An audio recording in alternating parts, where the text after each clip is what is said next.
किसी ने हमें फांसा नहीं है, हम स्वयं फंस गए हैं। बंधेउ कीर मरकट की नाई, हमने स्वयं सुख भोग की लालसा से अपने को फंसा लिया। अब वास्तविक सुख क्या है, चरम सुख क्या है, हमारी आंतरिक मांग क्या है, ये हम नहीं जान पा रहे। बस सामने दृश्य को देखा और टूट पड़े, सुख भोग लेंगे, हम सुखी हो जाएंगे। ये भ्रम है। तुम किसी प्रकृति जनित रचना से कभी सुखी नहीं हो सकते, क्योंकि तुम परमात्मा अंश हो, तुम अपने अंशी की खोज कर रहे हो। भ्रम से तुम नाना प्रकार के दृश्य पदार्थों में, परिवर्तनशील नाशवान पदार्थों में अपनी मांग पूरी करना चाहते हो, नहीं हो सकती। क्यों? क्योंकि तुम चिदानंद अंश हो, तुम्हें चिदानंद सुख चाहिए। ये प्राकृतिक सुख अनेक जन्मों से भोगते चले आए, अगर कहीं इसमें हमारा विश्राम होता तो आज तक हम सुखी हो जाते। भगवत कृपा से संत समागम प्राप्त होता है, पर कैसी मलिनता बुद्धि की है कि संत समागम में जाकर के हम यही जानना चाहते हैं कि वो उपाय बताओ जिससे हमें मांगे हुए भोग प्राप्त हों। भोग भोगने वाला शरीर जो निश्चित नष्ट हो जाएगा, वो नष्ट ना होने पावे। संसार में माना हुआ सुख हमें भरपूर प्राप्त हो। भ्रम मत रखना। अगर संतों की इसमें आस्था होती तो संत काहे को ही बनते। जिनमें उनकी आस्था नहीं है वो तुम्हें कैसे दे सकते हैं। एक अंधा कुएं में गिरने जा रहा हो तो कोई नेत्र वाला उसको कैसे ढकेल सकता है, कैसे जाने दे सकता है। ऐसे ही हम ज्ञान नेत्रों से अंधे हैं, इसलिए हम इस भवकूप में नाना प्रकार के सुख की लालसा से कूदने जा रहे हैं या कूद चुके हैं। संतों का समागम बचाने के लिए होता है, फंसाने के लिए नहीं होता। लोग पूछते हैं कि संतों का क्या चमत्कार है, दिखाओ अपना चमत्कार। संतों का वास्तविक जो भगवत प्रेमी महात्मा है, उनका स्वाभाविक चमत्कार प्रकट होता है। उनके दर्शन से, उनके संभाषण से, उनके सानिध्य से विकारों का नाश और भगवत चरणारविंद की प्रीति, विषयी मन का निर्मल हो जाना, भोगों की तरफ आकर्षित चित्त वृत्ति का भगवदाकार हो जाना, ये संतों का चमत्कार है। तुम्हारा कोई रोग ठीक हो जाए, कोई भोग मिल जाए, कोई परिस्थिति सुधर जाए, इसे संतों का चमत्कार मत समझना। ये प्रारब्ध भोग सुख और दुख, पुण्य और पाप से प्रकट होते हैं, इसमें किसी का प्रभाव काम नहीं करेगा। अगर ऐसा होता तो संतों के शरीर में कभी कष्ट ही ना होता। भ्रम में मत फंसो, भ्रम में मत फंसो कि कोई संत तुम्हारे शरीर को अजर अमर बना देगा, तुम्हें भोगों की बाहुल्यता मिल जाएगी। व्यर्थ में भाग दौड़ बंद करो। हां, वास्तविक तुम यदि महासुख को चाहते हो और मृत्यु के भय से बचना चाहते हो तो एकमात्र रास्ता है प्रभु श्री हरि के चरणों का आश्रय ले लो। हरि स्मृति सर्व विपद विमोक्षणम। भगवान का भजन, भगवान की स्मृति निश्चित तुम्हें समस्त दुखों से बचा लेगी। भगवान की शरणागति, समुझ जे आए शरण ते डरत ना काल डर। मृत्यु क्या चीज है? पर प्रभु के नाम जपने में रुचि नहीं, प्रभु की चरण दासता में भावना नहीं, तो तुम सोचते हो कुछ चंद रुपए और कुछ फल पुष्प आदि दे करके हम रोग रहित तो हो जाएं, शोक रहित तो हो जाएं। भूल मत करना। अगर शोक रहित होना है, रोग रहित होना है, तो एकमात्र उपाय है कृष्णाय वासुदेवाय हरे परमात्मने प्रणत क्लेश नाशाय गोविंदाय नमो नमः। गोविंद को नमस्कार करो। और जिह्वा से पुकारो कृष्ण कृष्ण गोविंद गोविंद, राधा राधा राधा, निश्चित जन्म जन्म के अशुभ नष्ट हो जाएंगे।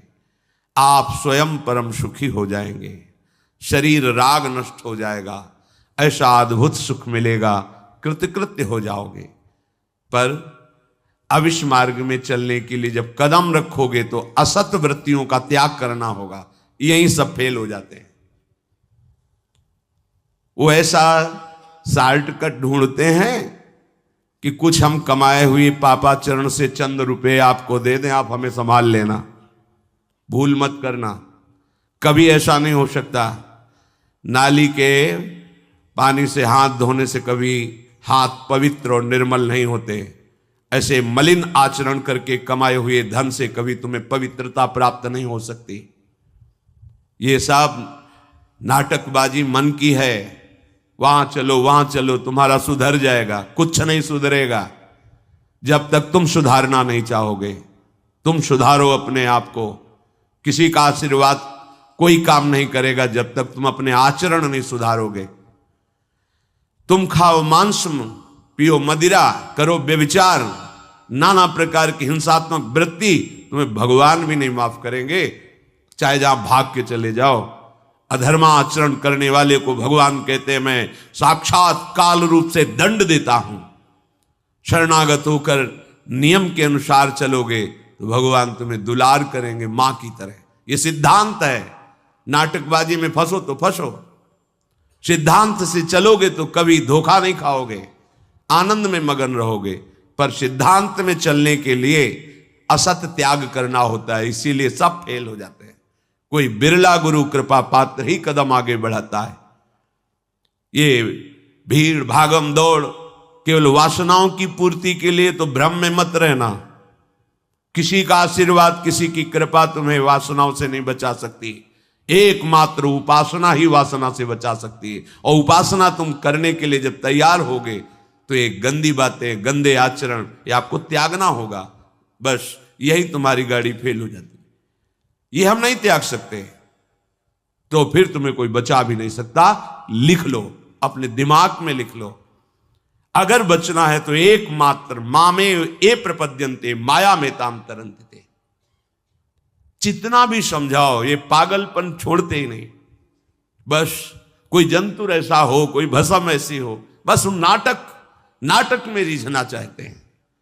अरे प्यारे, यदि वो तुम्हें सुखी कर सकता है तो वो खुद क्यों सुखी नहीं हो जाता? तुम नहीं सोच पा रहे हो? पागल हो तुम? यदि वो तुम्हें रोग रहित कर सकता है तो खुद क्यों नहीं रोग रहित हो जाता? यदि वो तुम्हारे को चमत्कार दिखा सकता है तो अपने को चमत्कार दिखाकर प्रभु का साक्षात्कार क्यों नहीं कर लेता? पागल बन रहे हो।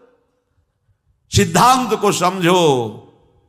तब लगी कुशल न जीव कहूं, सपने हूं मन विश्राम, जब लग भजत न राम कहूं, शोक धाम तज काम।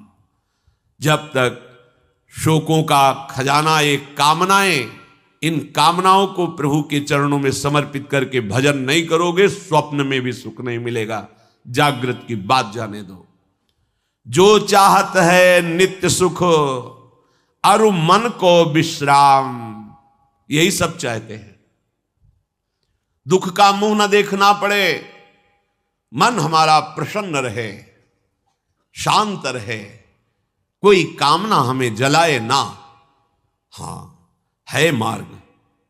हित ध्रुव हित सो भजत रहो, पल पल श्यामा श्याम श्यामा श्याम श्यामा श्याम। अब ये करना नहीं तुम्हें, भजन करना नहीं, पवित्रता से रहना नहीं, आचरण सुधारने नहीं, मनमानी आचरण करना है तो भगवान तुम्हारे हृदय में भी बैठे, कुछ नहीं कर पा रहे। देख लो ना, सबके हृदय अछत विकारी, सकल जीव जग दीन दुखारी। सबके हृदय में अखंड आनंद परमात्मा विराजमान है, लेकिन सब दुखी हैं, सब क्लेशित हैं, अशांत हैं। क्यों?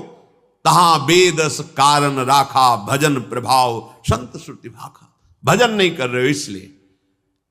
भजन के बिना कुछ नहीं हो सकता। मान लो हमारी बात, कहीं भागने की जरूरत नहीं। राधा राधा राधा सब ठीक कर देंगी लाडली जो, बड़ी करुणामयी है। यदि आप भजन नहीं करोगे तो वारी मथे घृत होए बरु सिकता ते बरु तेल, बिनु हरि भजन न भवतरी या सिद्धांत अपेल। इसे कोई काट नहीं सकता, अपेल सिद्धांत है। विनिश्चितम बदामि तेन अन्यथा वचांस में, हरिम भजन्ति ये नरा भवसागर तरन्ति ते। पानी को मथ करके बड़ा चमत्कार कर लो, घी निकाल लो, हो सकता है। बालू को पेर करके तेल निकाल सकते, हो सकता है। असंभव को तुम ये संभव कर सकते हो, पर भजन के बिना तुम दुख से निवृत्त नहीं हो सकते। गोस्वामी जी का ये अटल विश्वास, महापुरुषों का अटल विश्वास, शास्त्र का अटल आदेश, बिना भजन किए तुम्हारे अशुभ कर्म नष्ट नहीं होंगे, और अशुभ कर्म नष्ट हुए बिना तुम सुखी नहीं हो सकते। सिद्धांत से चलोगे तो सुखी हो जाओगे, नहीं भटकते घूमोगे, पूरा जीवन नास्तिकता और अश्रद्धा में उतर जाएगा। सिद्धांत से चलोगे तो कृतकृत्यता का अनुभव होने लगेगा, और नाच नाच कर कहोगे वाह, संत समागम का क्या फल होता है, ये मैं पा गया। पायो जी पायो मैंने, राम रतन धन पायो। मारा घूम रहा है जीव, कोई औषधि मिल जाए, कोई भस्म मिल जाए, कोई जंतुर बांध दे, कोई आशीर्वाद दे दे, अरे पागल हो। तुम्हारे कर्म ही तुम्हें दंड देंगे, तुम्हारे कर्म ही तुम्हें सुखी करेंगे। हां, हम कैसे अपने कर्मों को सुधारें, यह है संत समागम। आप अपने द्वारा अपना उद्धार कीजिए, कोई तुम्हारा उद्धार नहीं कर सकता। उद्धार की युक्तियां, उद्धार का मार्ग, उद्धार के सिद्धांत और सहयोग ये संतों से प्राप्त होता है। आशीर्वाद से उद्धार नहीं होता, आशीर्वाद से सुख दुख की निवृत्ति नहीं होती, वो ज्ञान से होती है। उसके लिए आपको भजन करना पड़ेगा, सत्य आचरण में चलना होगा, दुख को सहना होगा, सुख को दबाना होगा।